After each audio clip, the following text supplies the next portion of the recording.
इधर छत्तीसगढ़ विधानसभा के सत्र के दौरान एक खास पहल देखने को मिली, जब 140 आत्मसमर्पित नक्सली सदन की कार्रवाई देखने पहुंचे। बीजापुर और कांकेर जिले से आए इन सरेंडर करने वाले नक्सलियों में 54 महिलाएं, 86 पुरुष शामिल थे।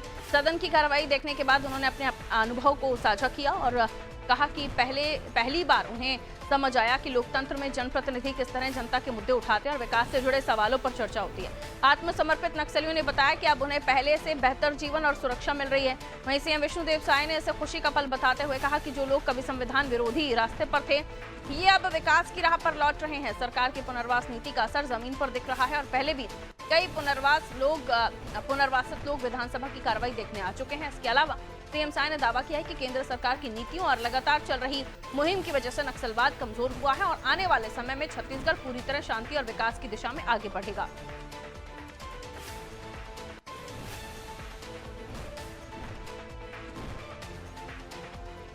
जो किसी वक्त खौफ का पर्याय हुआ करते थे, आज उन्होंने वो जिंदगी छोड़कर एक सुख, शांति और एक अच्छे नागरिक बनने की जिंदगी चुनी।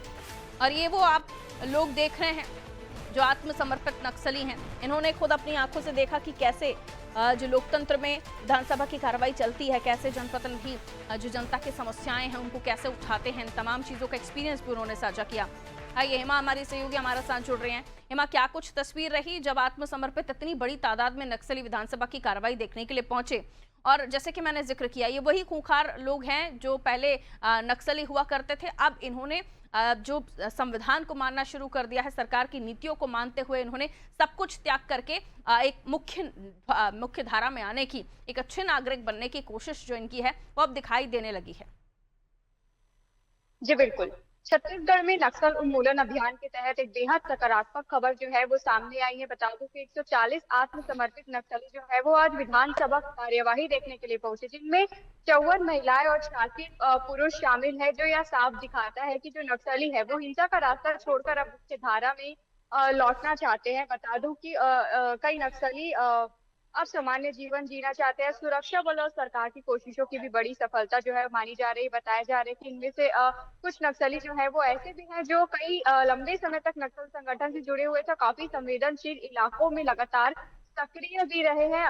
तो एक तरह से सरकार की काफी महत्वपूर्ण सफलता मानी जा रही है। इनका आत्मसमर्पण करना सुरक्षा के लिहाज से बेहद महत्वपूर्ण माना जा रहा है। सबसे खास बात यह है कि इसमें बड़ी संख्या में महिलाएं भी शामिल है, जो यह दर्शाता है कि अब महिलाएं भी जो है हिंसा का रास्ता छोड़कर मुख्य धारा में लौटना चाहती है। सरकार की पुनर्वास नीति में भी उन्हें विश्वास हो रहा है, जिससे साफ पता चल रहा है कि नक्सल उन्मूलन अभियान के तहत छत्तीसगढ़ में बड़ी सफलता मिल रही है। जैसा कि बिल्कुल। सरकार ने 31 मार्च 2026 तक के डेडलाइन भी दिया है, तो बेहद जो है यह बड़ी सफलता जो है वो मानी जा रही है। आत्मसमर्पित नक्सलियों का विधानसभा की कार्यवाही देखने के लिए पहुंचना यह एक महत्वपूर्ण बात है, खास बात है अपने आप में ही, जिसमें मुख्यमंत्री विष्णुदेव साय ने भी बेहद खुशी जताई और गृह मंत्री विजय शर्मा ने भी कहा है कि जो है एक एक करके जो है लगातार नक्सली जो है वो आत्मसमर्पण कर रहे हैं और मुख्य धारा में लौटकर सामान्य जीवन जीने की इच्छा जता रहे हैं। जी ठीक, बहुत शुक्रिया हेमा जानकारी के लिए।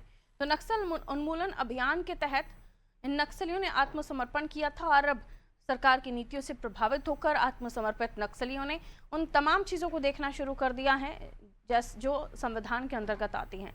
लोकतांत्रिक देश है हमारा और लोकतंत्र के साथ हम संविधान को मानने वाले लोग हैं और इन तमाम चीज़ों को अब वो लोग भी समझने लगे हैं जो अब आत्मसमर्पित यानी पूर्व में नक्सली हुआ करते थे।